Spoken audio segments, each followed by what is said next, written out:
जाति से मिला हुआ आरक्षण तो सबको दिखता है, लेकिन जाति से मिल रहा भेदभाव किसी को नहीं दिखता। जाति से मिली सहूलियत तो सबको दिखती है, लेकिन जाति से हो रहा शोषण उत्पीड़न किसी को नहीं दिखता। जी हाँ साथियों, मैं हूं हितेश और आप देख रहे द थिंक। आज हम बात करने वाले हैं जाति के ऊपर। जो लोग मुझे देख रहे हैं, मैं उनसे यह आग्रह और अपील करना चाहता हूं कि वीडियो पूरा अंत तक के देखें, ताकि आपको समझ में आए कि हम लोग जाति के ऊपर आज क्यों बात कर रहे हैं। सबसे पहले एक कांग्रेस के नेता है, उन्होंने यह कहा है कि गरीब की कोई जाति नहीं होती, चाहे फिर वो किसी भी जात का हो, वो बेचारा गरीब ही रहता है। और अमीर किसी भी काम का हो, वो अमीर ही रहता है। और इसीलिए दुनिया में सिर्फ दो ही जाति है, एक अमीर और एक गरीब। अब मैं आपको बता दूं, इनका नाम है आचार्य प्रमोद कृष्णम, जो कि कांग्रेस के वरिष्ठ नेता है। अगर मैं इन्हें भारत का कार्ल मार्क्स कहूं तो ये गलत नहीं होगा। अब कैसे? कार्ल मार्क्स भी दो जातियों की बात करते हैं, अमीर और गरीब, एक शोषण करने वाला और एक शोषण सहने वाला।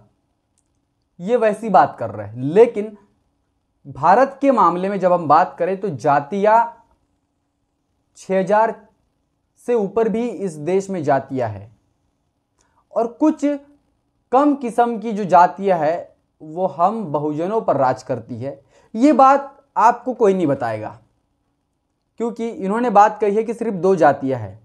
अब ये बात इन्होंने इसलिए कही है क्योंकि बिहार में नीतीश सरकार करने जा रही है जातिगत जनगणना, जो कि इस देश के ओबीसीओ का सबसे बड़ा मुद्दा है। और इसी मुद्दे को दबाने के लिए फिर वो चाहे कांग्रेस हो चाहे फिर वो भाजपा हो, ये लोग हमेशा से ही ओबीसीओ के मुद्दे को दबाने की कोशिश कर रहे हैं। चाहे फिर वो मान्यवर साहब कांशीराम जी के समय में ओबीसी की जब आरक्षण की बात आती है और ओबीसी के जातिगत जनगणना की बात आती है, तो उसको दबाने का काम भी इन्होंने कमंडल आयोग के द्वारा किया था। राम रथ यात्रा निकाल करके इन्होंने ओबीसीओ के मुद्दे को खंगाल दिया था।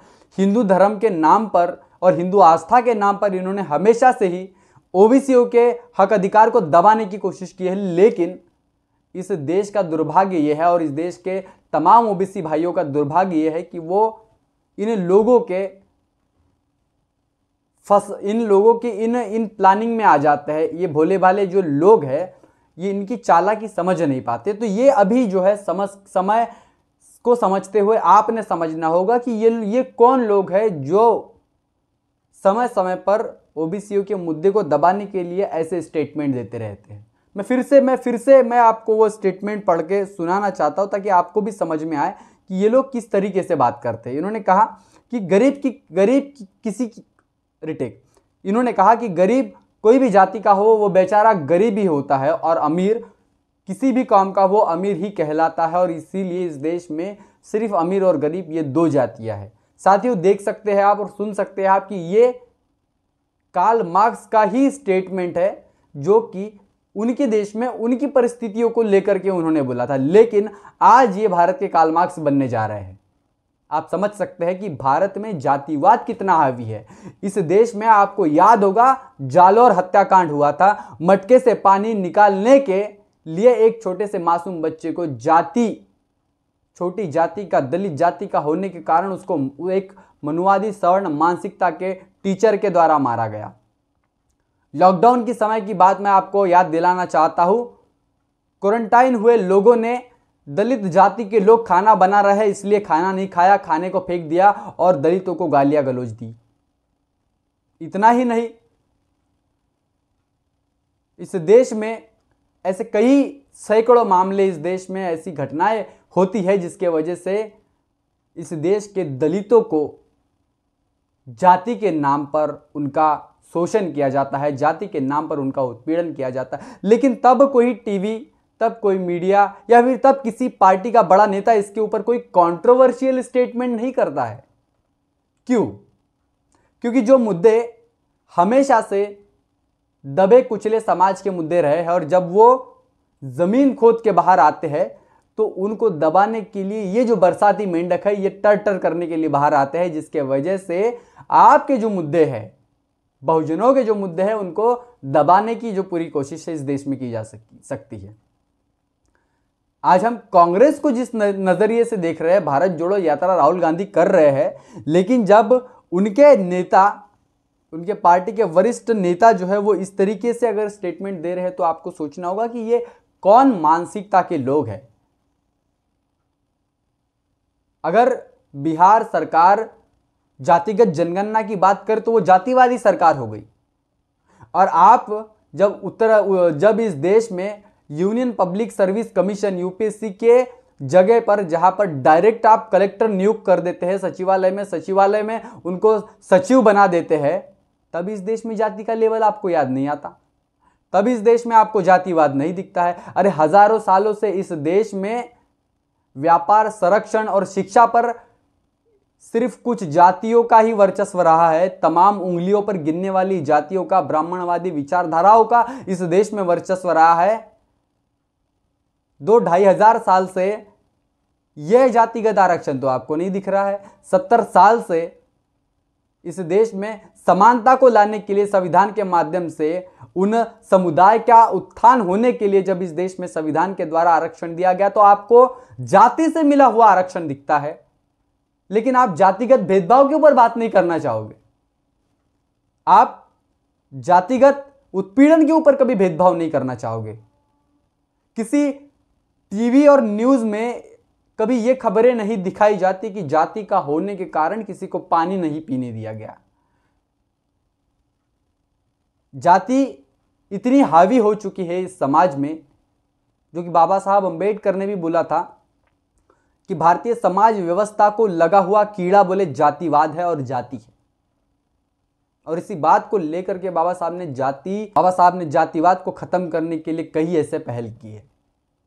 लेकिन आज जब बिहार सरकार जातिगत जनगणना की बात कर रही है तो इन लोगों के, इन मनुवादी लोगों के पेट में दुखने का कारण ये है कि जब इनकी जनगणना हो जाएगी और जब इनको पता चलेगा कि हमारे इस देश में आबादी इतनी प्रतिशत है तो यह अपने हक और अधिकार जो है ये मांगने लगेंगे, और मांगने के बाद में शासन प्रशासन में इनकी जो भागीदारी है वो कहीं ना कहीं हम मनुवादी व्यवस्था के लोगों को ये लोग दबाने की कोशिश करेंगे।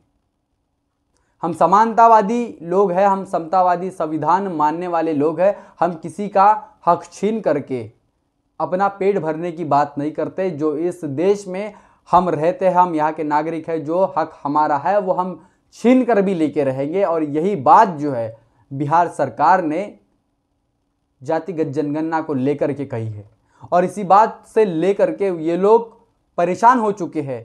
ये लोग ऐसे कंट्रोवर्शियल स्टेटमेंट दे चुके हैं कि जिसके ऊपर डिबेट हो सकती है, लेकिन जिसके ऊपर बोलने की हिम्मत किसी और समुदाय के लोगों की नहीं है। इस देश में जातिवाद इतना हावी है कि अगर दलित समुदाय के व्यक्ति के साथ में किसी सवर्ण समुदाय के लड़की की शादी हो जाती है तो उस लड़के को मारने के भी कई उदाहरण आपको इस देश में देखने को मिलेंगे। रोहित वेमुला सिर्फ छोटी जाति का होने के वजह से वहां के प्रशासन के व्यवस्था के द्वारा उसको मार दिया गया, सता करके उसको मार दिया गया। पायल तड़वी एक डॉक्टर थी, डॉक्टर MBBS, रैगिंग के चलते हुए मनुवादी जो स्टूडेंट थे उनके चलते हुए परेशान होकर के उसने अपना देह त्याग कर दिया, प्राण त्याग कर दिया। ये जातिवाद के मामले हैं जो आपको देश में हर रोज देखने को मिलेंगे। हाथरस की हम बात करें तो दलित बेटियों के साथ में किस तरीके से घिनौनी हरकतें ये लोग कर रहे हैं और उसके बाद में भी उनको न्याय नहीं मिलता। पुलिस थाने में रपट नहीं लिखाई जाती। साथियों, आप सोच सकते हैं इतना बड़ा जातिवाद इस देश में हो रहा है और ये लोग बात करते हैं कि इस देश में मतलब आरक्षण जो है वो जाति से मिल रहा है। EWS आरक्षण का नाम सुने होंगे आपने। बिना कोई कमेटी बिठाते हुए, बिना कोई समीक्षा करते हुए, बिना आरक्षण के मापदंडों को देखते हुए, बिना संख्या के अनुपात को देखते हुए इस देश में 10% आरक्षण सवर्ण लोगों को दिया गया। उस पर आपने कभी बात नहीं की है, उस पर आपने कभी जाति का लेबल नहीं लगाया। क्यों? क्योंकि आप नहीं चाहते हैं तमाम बहुजन समाज से मैं ये अपील करना चाहता हूं कि आप समझिए, आप समझिए इनकी षड्यंत्र को। ये जब भी इस देश में, चाहे फिर वो कांग्रेस हो चाहे फिर वो भारतीय जनता पार्टी हो, मैं दोनों को बिल्कुल मनुवादी बगल बच्चे हैं, मैं ऐसा बोलूंगा। आरएसएस के ये लोग बगल बच्चे हैं। जब भी बहुजनों के हक और अधिकारों की बात आती है तो इस देश में कहीं ना कहीं नए मुद्दों को खड़ा करके ये तुम्हारे मुद्दे को दबाने की कोशिश करती है। ये आपको समझना पड़ेगा। बहुजनों के जितने भी नेता हैं, चाहे फिर वो अलग अलग पार्टी अलग अलग संगठन के क्यों ना हो, उन्होंने इस बात को, इस मुद्दे को उठाना चाहिए कि जातिगत जनगणना इस देश में होनी चाहिए। इस देश में जिसकी जितनी संख्या है उसके संख्या के अनुपात से उसको उतनी हिस्सेदारी मिलनी चाहिए। बहरहाल इस मुद्दे को सोशल मीडिया पर उठाने की जो कोशिश है वो बहुजन समाज ने करना चाहिए और सरकार को सचेत करना चाहिए कि हम इस देश के नागरिक हैं। संख्या के अनुपात के हिसाब से हमें इस देश में नौकरियों में आरक्षण मिलना चाहिए, इस देश में राजनीति में आरक्षण मिलना चाहिए और इस देश में तमाम जो क्षेत्र है जहां पर सरकार सभी की भागीदारी सबको देती है वहां पर हमारी भागीदारी होना चाहिए। ये बहुजन समाज इस बात को समझना पड़ेगा। और इसी बात को लेकर के आप क्या सोचते हैं? क्या इस देश में जातिगत जनगणना होनी चाहिए जिसकी वजह से ओबीसी की असल आबादी जो है पूरे देश को पता चले, पूरे लोगों को पता चले, हर ओबीसी जो अपने हक और अधिकार मांगने की कोशिश में जुटा हुआ है उसको उसका हक मिले? क्या सोचते हैं आप? कमेंट करके जरूर बताएं। बने रहे द तीन के साथ, तब तक के लिए जय भीम, जय भारत। बहुजन विचारधारा को घर घर तक पहुंचाने के लिए हमारे YouTube चैनल को सब्सक्राइब करें, लाइक करें, कमेंट करें, शेयर करें और बेल आइकन की घंटी दबाना ना भूलें।